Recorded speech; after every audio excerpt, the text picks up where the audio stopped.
Goeiedag, lieve luisteraars. U is hartelijk weer welkom hier bij Joy Gospel Radio, die kanaal met die goeie nuus in jou taal.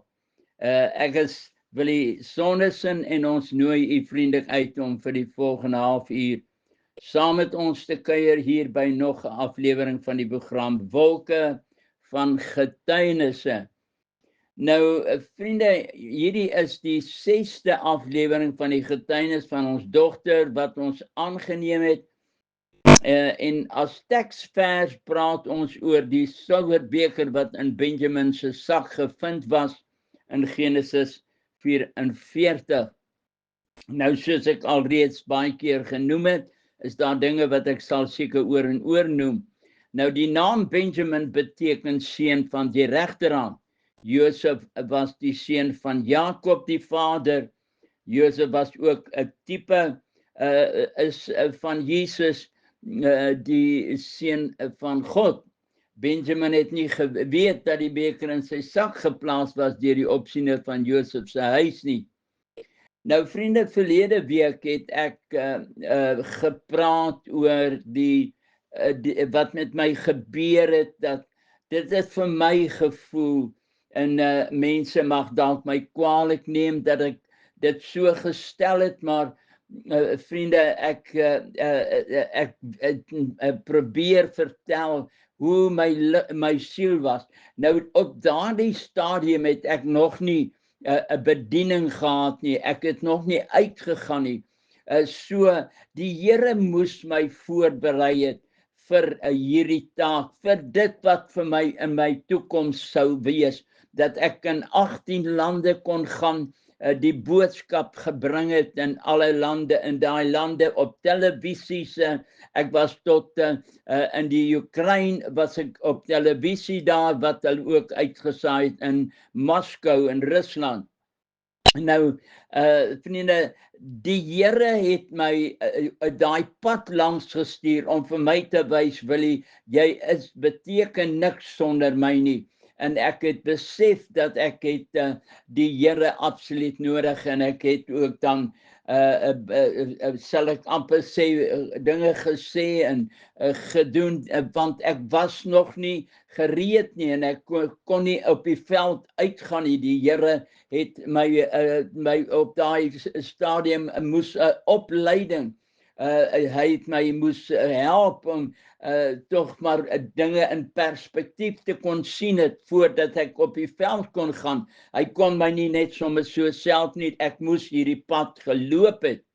Nou vriende, soos ek ook vertel het, die opsiener het die beker in instruksie van Josef, homself het hy die beker in Benjamin se sak gesit. Nou dit het tweeledig gewees. Dit het die broers weer teruggebring na Egipte, en in Egipte kon Josef homself aan sy broers geopenbaar het as hulle broer, die seun van Jakob. Dit is hier in Egipte, vriende, waar God homself aan jou kan openbaar en jou wys waar jy verkeerd gegaan het. En ek het natuurlik baie keer vir die Here om verskoning gevra oor my houding en alles, en ek glo dat die Here my vergewe het. Nou oor my astrantheid, oor my houding wat ek aangeneem het. Nou hier waar die beproewinge en die donkerheid op jou pad kom, en dan besef jy dat Jesus waarlik die seun van God is. Silwer beteken heiligmaking. 1 Petrus 1 vers 15 sê, maar soos hy wat julle geroep het, heilig is, moet julle ook in julle hele lewenswandel heilig word. 1 Petrus 1 vers 16 sê, omdat daar geskrywe is, wees heilig, want ek is heilig. Paulus skryf in Kolossense 1 vers 22, dat ons moet heilig en sonder gebrek en onberispelik voor hom die Vader gestel word.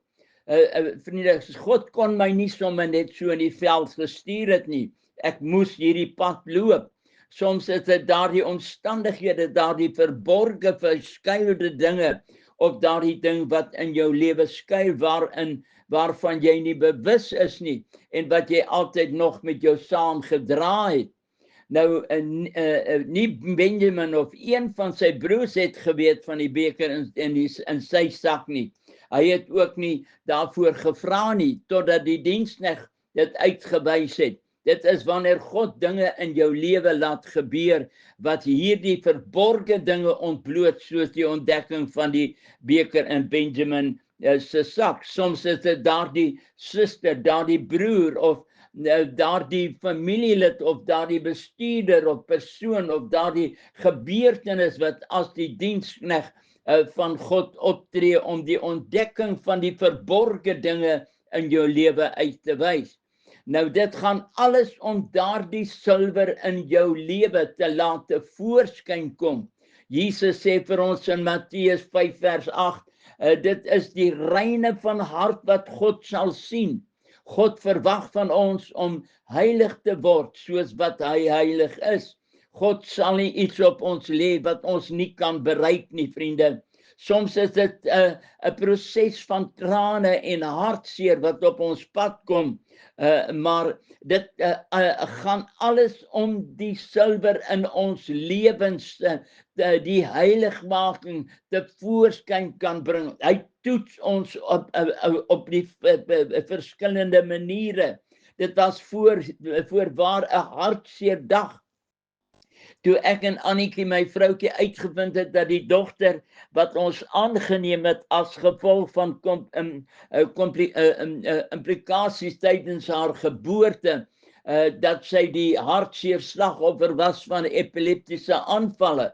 In Openbaring 1 verklaar Jesus aan Johannes dat hy die sleutels van die dood en van die doderyk het, wat oopsluit en niemand sluit toe nie, wat toesluit en niemand sluit oop nie.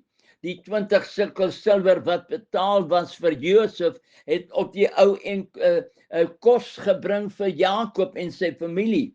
30 silwerstukke vir die lewe van Jesus het vir ons 'n ewige lewe, 'n vergifnis gebring. En wat 'n wonderlike lewe sal ons hê saam met Christus. Vriende, dit was in daardie oomblikke toe my kind op die ondersoektafel van die dokter gelê het. Sy was leweloos. Sy het 'n aanval in die bad gekry, wat haar verdrinking veroorsaak het, soos ek reeds met die vorige episodes vertel het. Terwyl sy leweloos op daardie ondersoektafel van die dokter gelê het, het ek in benoudheid geroep vir 'n dokter, maar helaas, daar was nie op daardie oomblik 'n dokter nie, maar iemand groter as die dokter het langs daardie bed gestaan. Nou vriende, in daardie angsvolle oomblikke ontdek jy die identiteit van die Here, dat hy is wat hy is.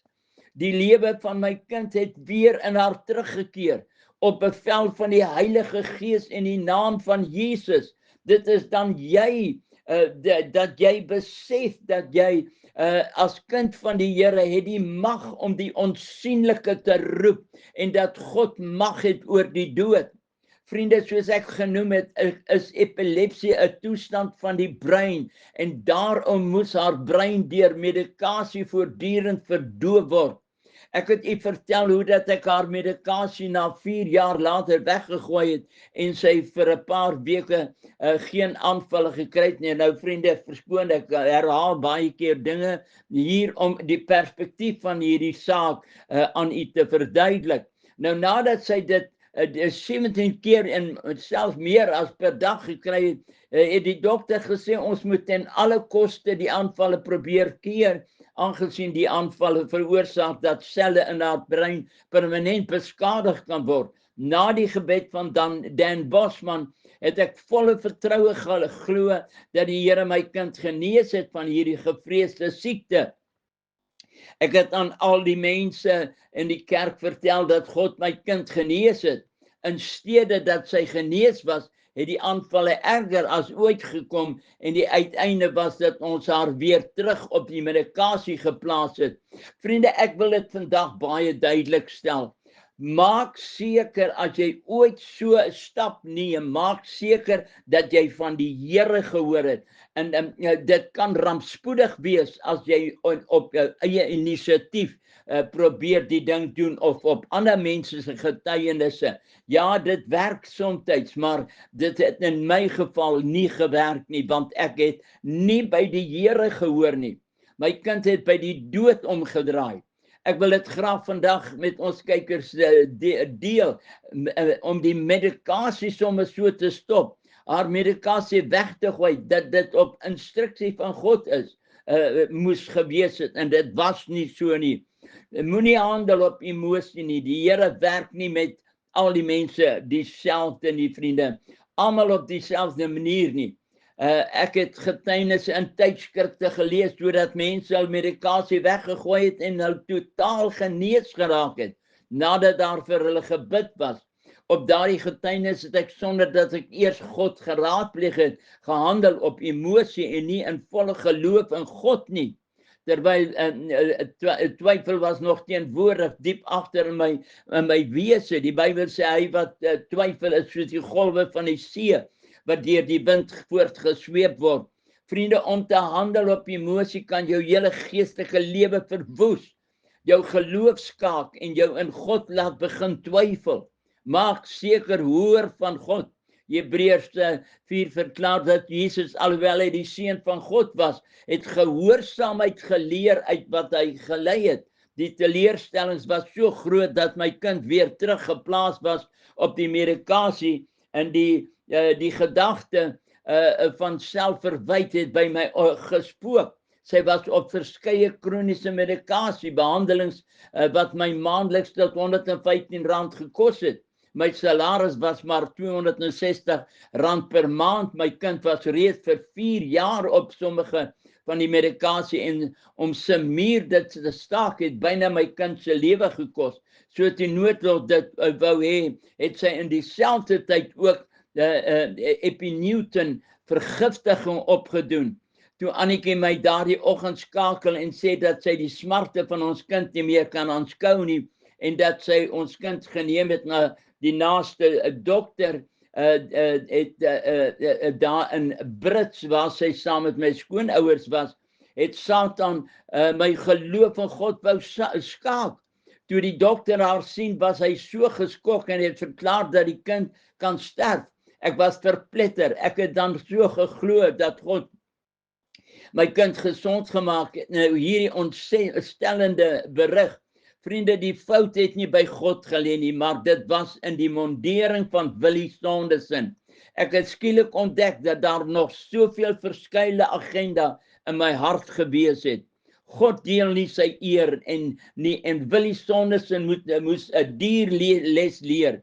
Hoe kon God my in die toekoms gebruik het as daardie dinge nog so lewendig in my lewe teenwoordig was? Die ontdekking van hierdie beker in my sak het die swak skakels in my geestelike mondering blootgelê. Vandag kan ek terugkyk en met skaamte besef, hoe kon 'n heilige God my met sy heilige gawes vertrou om voor skares te kan staan, terwyl die ou natuur nog springlewendig was in my lewe. Die ontdekking van die silwerbeker het trane gebring. Die ou mens was nog so lewendig. God het voor Moses gesweer dat geen een van die ou geslag sal in die land Kanaan kan ingaan as gevolg van hul wederstrewigheid en hul ongeloof en ongehoorsaamheid en twyfel nie. Ons lees dat die hele ouer geslag wat uit Egipte gekom het, kon die beloofde land nie ingaan het nie, met uitsondering van 'n paar. Hulle het almal in die woestyn omgekom. Almal se lyke het in die woestyn agtergebly. Hoe hartseer en soms pynlik is die proses van sterfting. Paulus sê, ek sterf daagliks. Die enigste manier hoe God met hierdie ou natuur kon deel was om daardie sak oop te maak. Die probleem vandag is dat baie mense nie kans sien om met hierdie vleeslike geaardheid, hierdie ou natuur, hierdie ou mens te breek nie. Baie Christene probeer nie eens om daardie vleeslike geaardheid van afstand te doen nie. Ons gaan maar aan, soos iemand gesê het, in 'n rocking chair. Alles gaan goed aan. Jesus het alles betaal en nou sit ek maar agteroor. Baie sterf geestelik deurdat daar nie gewerk was met die ou natuur nie. Paulus sê, wie sal my verlos van die liggaam van die dood? Ek dank God deur Jesus Christus wat my krag gee. Ons sing so baie keer daardie ou liedjie, doen slegs u wil, Heer. Doen dit met my, wees u die pottebakker, ek is die klei. Vul my en maak my net soos u wil.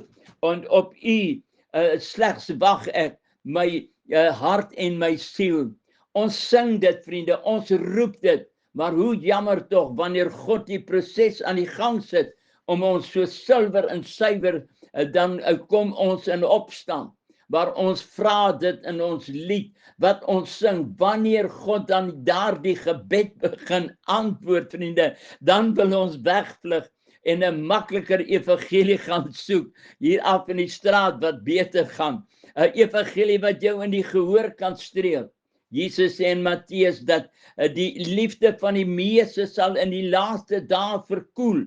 Vriende, laat ons maar stil staan en sê, Here, laat u diensknegt maar my sak oopmaak, sodat die geheim wat ek in my sak dra, tevoorskyn kan kom.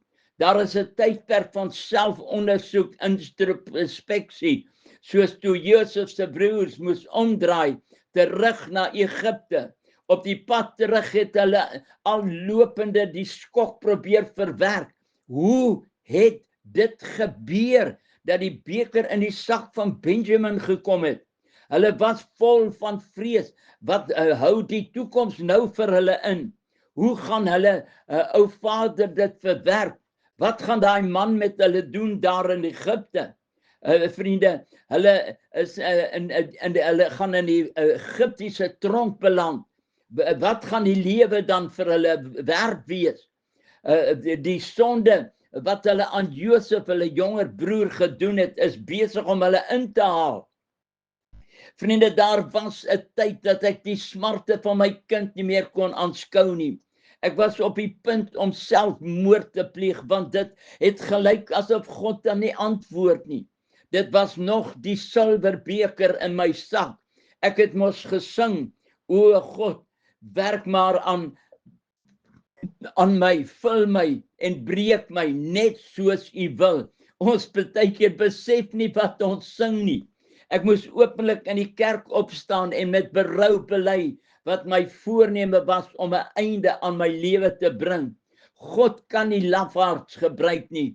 Ek wou my eie lewe vat, omdat ek nie meer die smarte van die kind kon aanskou nie. Ja, soms doen ons dinge so impulsief, en dit is net wat die duiwel wil hê.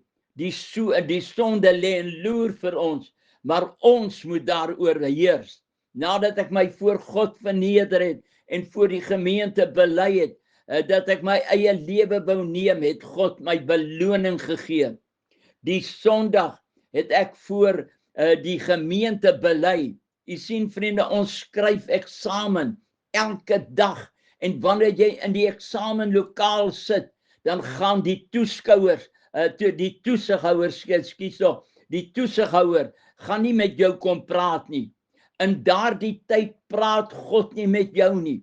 Jy's besig met 'n eksamen. Die antwoord op eksamenpapiere lê nie in die kantoor.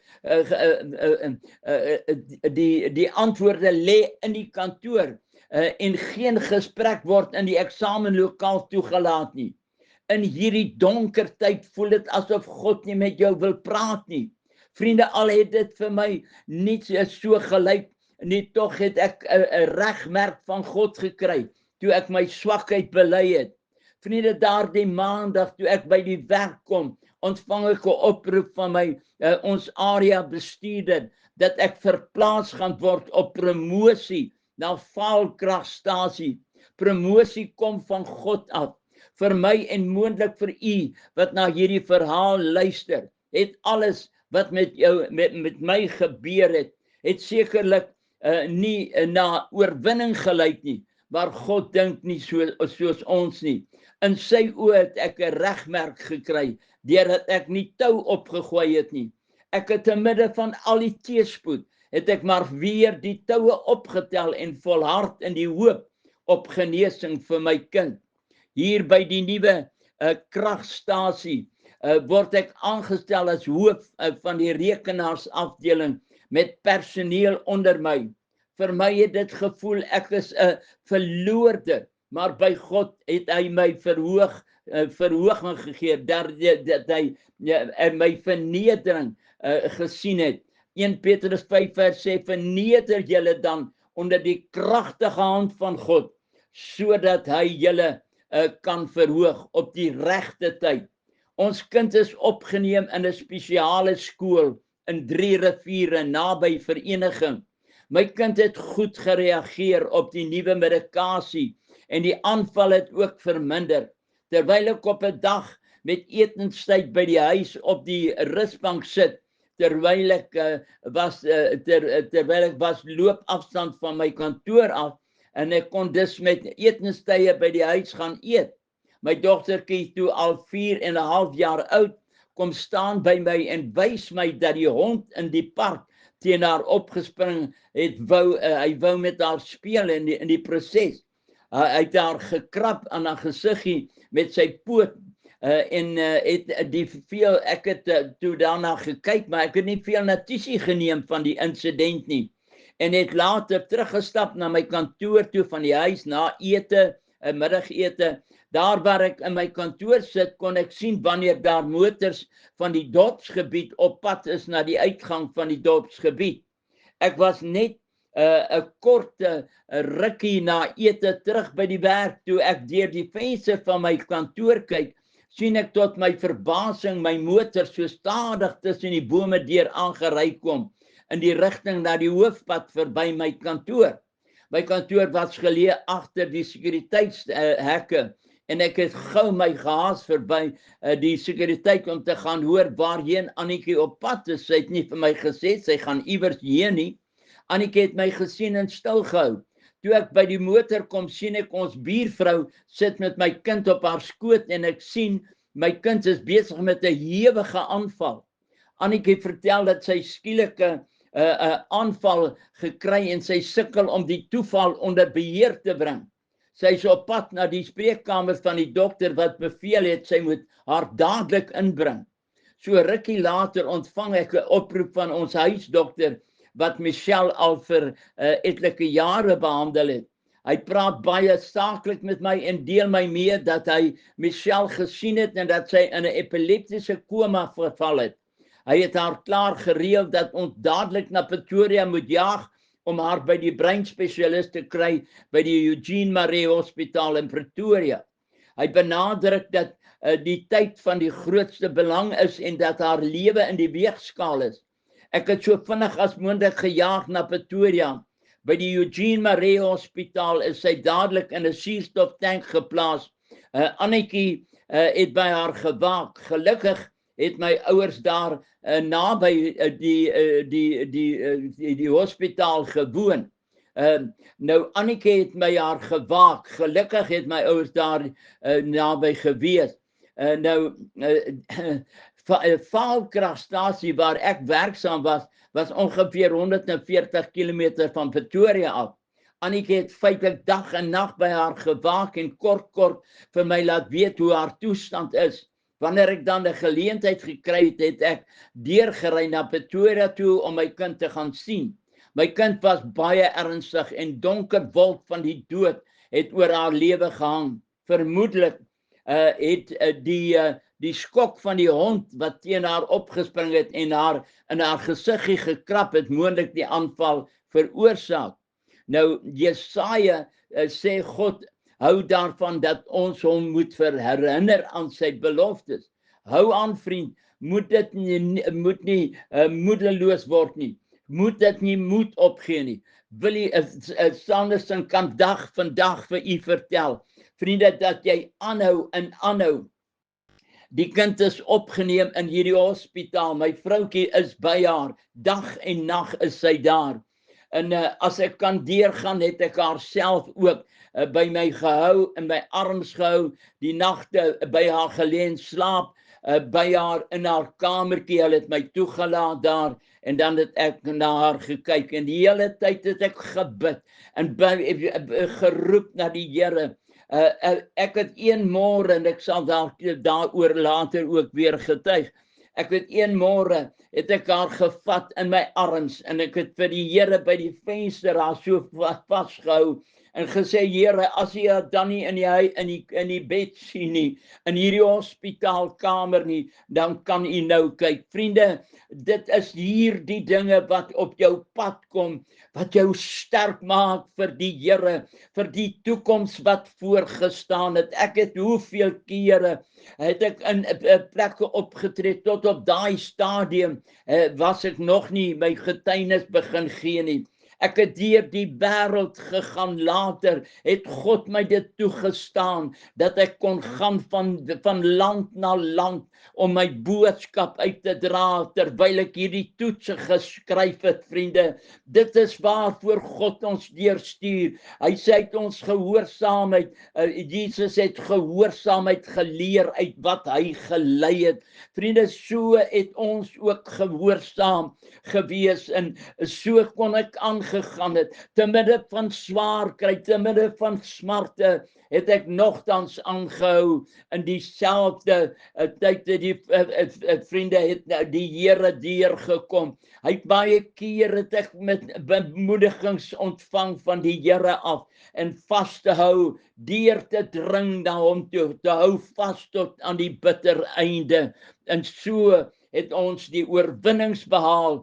Nou, vriende, ek gaan volgende week verder gesels oor hierdie silwerbeker, waar die Here ons deurgevat het. Geen versoeking was ons oorval, wat 'n menslike versoeking nie. Vriende, hou vas, deur die wil van die Here sal jy ander kant uitkom. Mag die Here hierdie boodskap seën aan ons harte. Amen.